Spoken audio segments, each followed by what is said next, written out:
ఓ విఘ్నేశ్వరాయ నమః. Namaste friends. I am Gurti Visweswara Rao and already introduced myself in my earlier videos corresponds to chapters in my book. The book's title is Bhagavad Gita, A Commoner's Viewpoint, which I got it printed by Notion Press Chennai. It is available on Amazon and Flipkart also. This particular video is for the fourth chapter in my book and corresponds to Jnana Karma Sannyas Yoga in Bhagavad Gita. As in the book, in each video, I am trying to give first a brief account or gist of Bhagavan's message contained in the particular chapter, followed by my own viewpoint, again expressed in brief.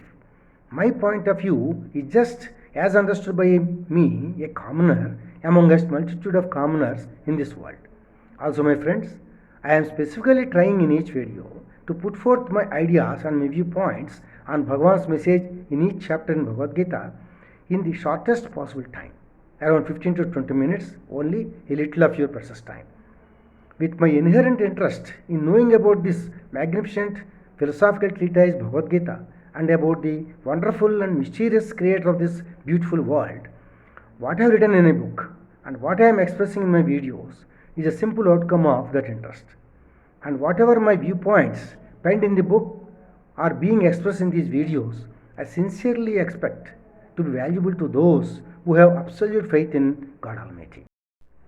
At the start of this chapter, Bhagavan Sri Krishna revealed to Arjuna that he first taught to some deity about this yoga, that is paths of knowledge and action, which he mentioned about in the last two chapters.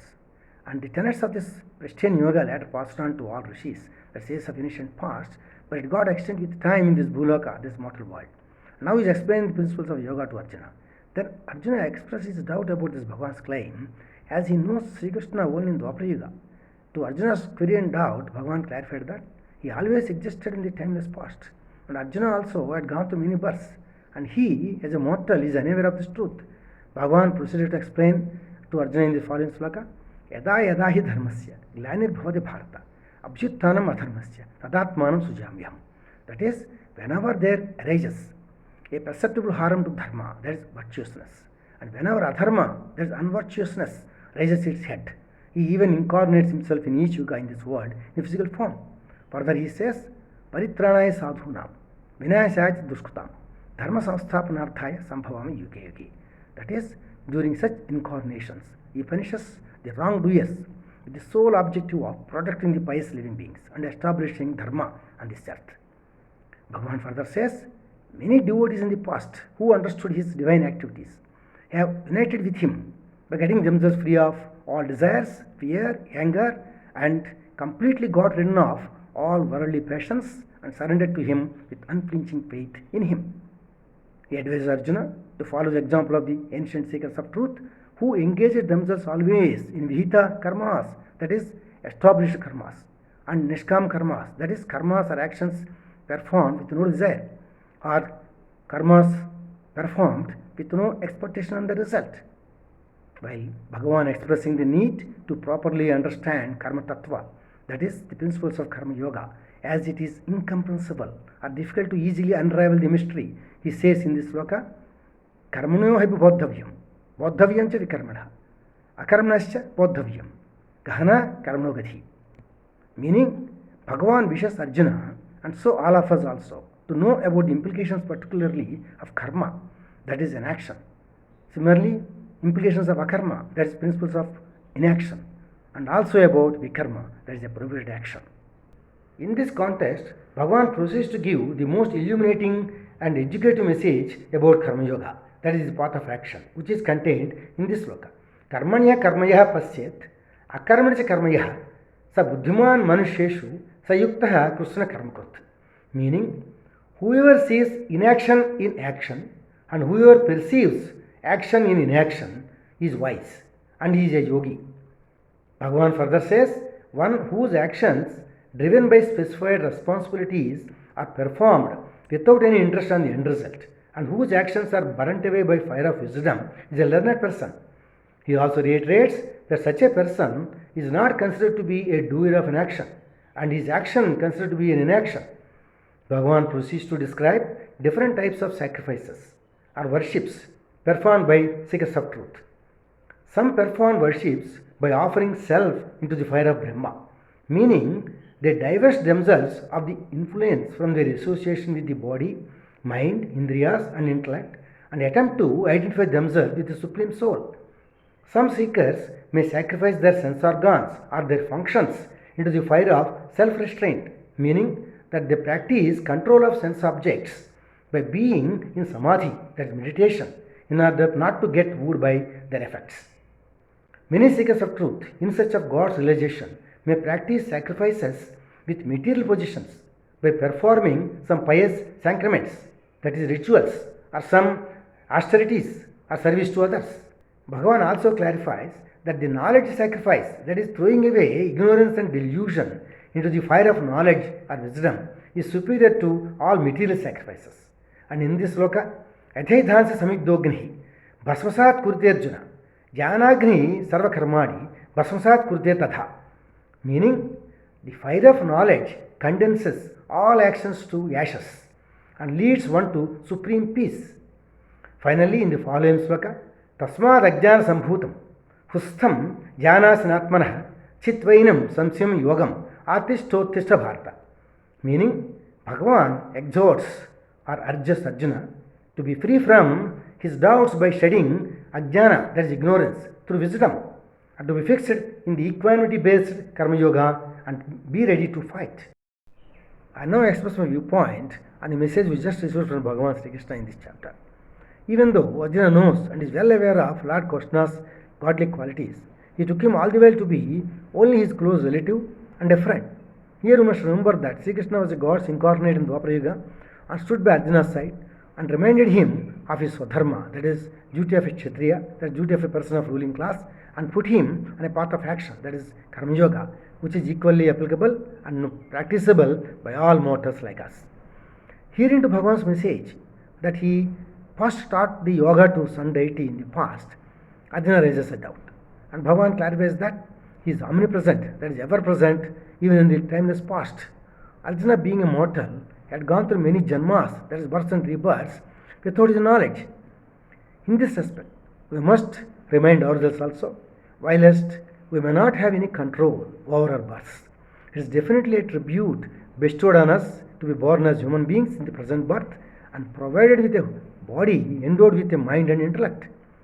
Seeing many deplorable and insignificant births of other than human form, one need to be always in a perpetual mood of introspection about the purpose meant for one's life in this world. Bhagavan's proclamation that he takes birth on this earth from time to time in order to protect dharma, that is, virtuousness in society, and punish wrongdoers, reminds us of great personalities in our present times also. Adi Shankaracharya, Sri Ramakrishna Paramahamsa, Sri Ramana Maharshi, Swami Vivekananda, and many other sage-like personalities are none but Sankhya Yogis or Jnana Yogis. All of them dedicated their lives to endow us with a better society. We must consider that all these holy personalities to be none other than his incarnations in a physical form in our time, to our fortune. In this chapter, Bhagavan Sri Krishna has given a profound message to Arjuna and so to all of us also about Karma Yoga, that is path of action. This is contained in this sloka, about which we already happen to know when we received Bhagavan's message just earlier. What is sloka? Karmanya karmaya pasyet, akarmasya karmaya, sa buddhiman manusheshu, sa yukta krishna karmakrut. Meaning, whoever sees akarma in karma, that is inaction in action, and whoever is able to perceive karma in akarma, that is action in inaction, is wise and a yogi, Bhagavan says. So let us understand this message contained in this sloka more closely and if possible illustratively. If we also understand the excellent views expressed on this Bhagavan's message by eminent personalities like Tilak, Vinobhave, Gokhale and others in their commentaries on Gita, it will be educative. To sum up, Bhagavan in this sloka has put forth the basic tenet of principle of Karma Yoga, that is path of action. He already advocated in the last third chapter, Karma Yoga, the practice of Nishkam Karma implied in this path of action. If we remember, we heard from Bhagavan in the following sloka of the last third chapter, Yasvindriyani Manasa, Niyamya Rabhati Arjuna, Karmendriyai Karma Yogam, Asakta Savisishtate. With the meaning, one who controls through his mind all his sense organs and employs them to perform actions without any expectation in return is a Sreshta, that is the noblest person.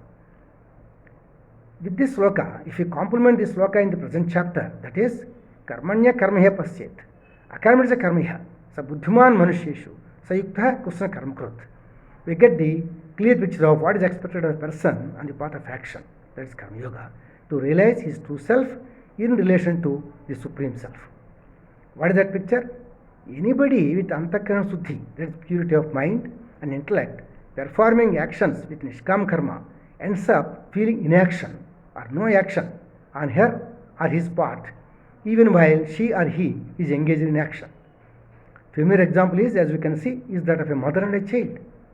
Mother feels no action in doing all her actions in taking care of her child, only feels just doing her duty and also derives immense pleasure.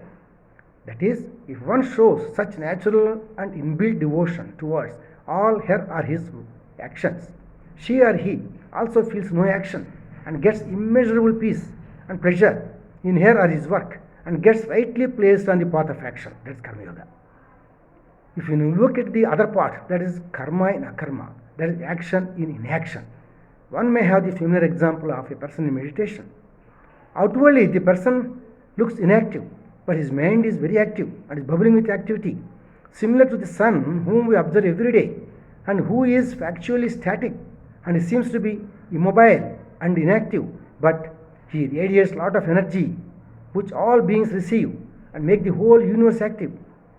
If we can comprehend this picture of action in inaction also, and if we piece together these two parts, it makes up Bhagavan's message in present sloka, which I repeat here again.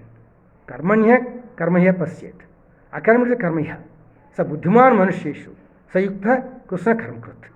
Thus, having heard, tasted Bhagavan's most fruitful and profound message in this sloka, let us go forward.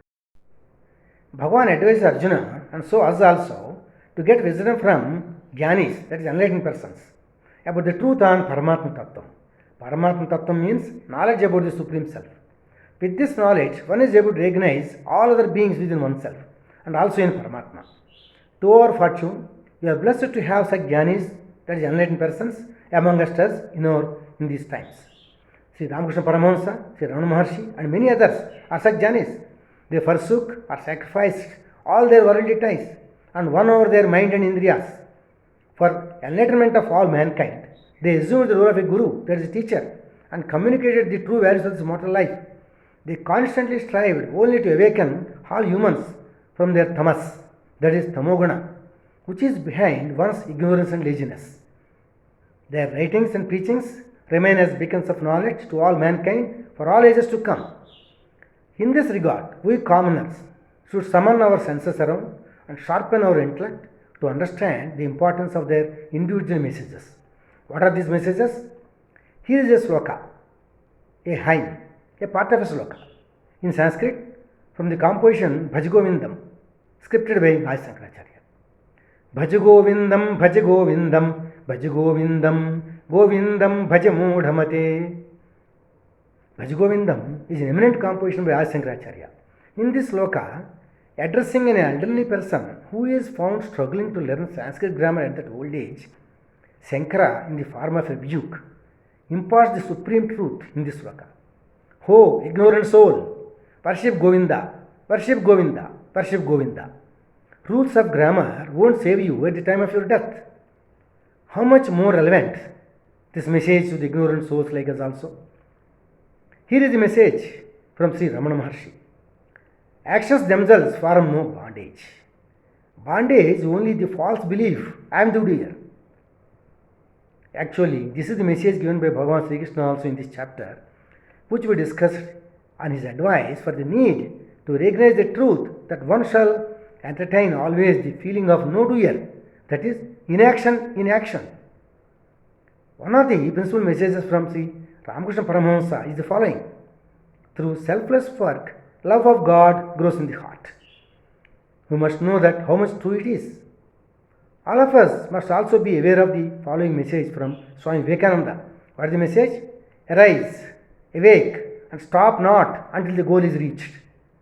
Swamiji proclaimed or pronounced this message to generate inner consciousness and passion among us the youth. So, what truth we derived from all these great sayings? One needs to pause in his stride and seriously ponder over the purpose of this life and divert from the routine worldly living to the thoughts of the real, that is in pursuit of self-knowledge, self-realization. Further, on our part, it needs a strong conviction to take ourselves along this path of Karma Yoga, that is way of selfless day-to-day activity without any ego and pursue with dedication and relentless faith in Paramatma. Thus, we find the final message in this chapter from Bhagavan Sri Krishna from this sloka.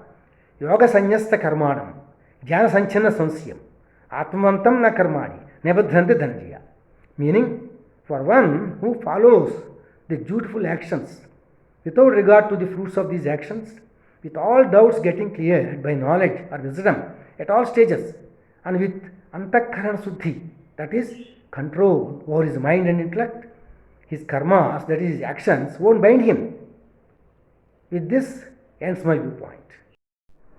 Here, friends, I wish to say about a Vishesh Sukti or a special word, which is a connected and an illuminating thought from a Upanishad or a writing by an eminent personality. Also, it is connected with the message given by Bhagavan Sri Krishna in this chapter. Here, the Vishesh Sukti is a poem in Telugu language by the poet Bemmari Potana. Potana is a saintly poet of 15th century in South India. He is well known for his scholarly translation in Telugu language of Vedavyasa's Srimad Bhagavatam, which is originally in Sanskrit. The poem is from this translation. The context in the poem is a conversation between Kapila, a rishi or a sage of ancient times, and his mother Devahuti. Kapila is believed to be an incarnate of God Almighty, and an earnest request from his mother to enlighten her on the transcendental knowledge of absolute truth about these mortal lives. The sage Kapila gives her a detailed description of the creation of this materialistic world and futility of the mortal lives leading to births and rebirths. Through this conversation, the poet expounds or explains in the poem the sublime state of a yogi in realizing the true self and the supreme self. The poem reads like this. Vinum Atmavettaku Vishnu Swarupambu Neruganguබడు అది ఎట్లటన్న గగనస్థుడగు దినకరు కిరణఛాయ జలముల గృహకుడ్య జాలకముల వలన దోచిన ప్రతిఫలితంబు చేత ఊహింపంగబడిన యయ్యుని పగిజిన్ అర్ధి మనోబుజ్జహంకరణత్రయ నాడీ ప్రకాశమనను నెరుంగవచ్చు నాత్మస్వరూపంబు వలతిగాగ చిత్తమున దోచు నంచిత శ్రీధనర్చియం మహామూర్తి సర్వభూతాంతరాత్ముడౌట నాత్మజులకు గాననగును మరియు meaning any being who realizes the divine self lying within is able to recognize the supreme self. Along with the truth, the individual is the divine soul itself. This is similar to the sun's presence, which is easily recognizable from the reflections in water and from the radiance of the sun's beams percolating through the windows in the walls of a dwelling. Likewise, the supreme soul is fully realizable by a true seeker of truth via the propagation of Paramatma's tejas, that is Paramatma's brilliance, through a purified mind, intellect and ahankara, that is self, embedded in a body. Inside such enlightened souls, Paramatma ever dwells with all his immense effervescence. That is the meaning of this poem. We also just heard from Bhagavan Sri Krishna in the present chapter also, very vividly, the sublime state of an enlightened person, which is in fact reflected in the above poem of the poet Potana. Before I take leave, friends, and join you again for the video of the next chapter, I wish to say a few words about the magnificent composition Atmabodha, written in Sanskrit by Shankaracharya.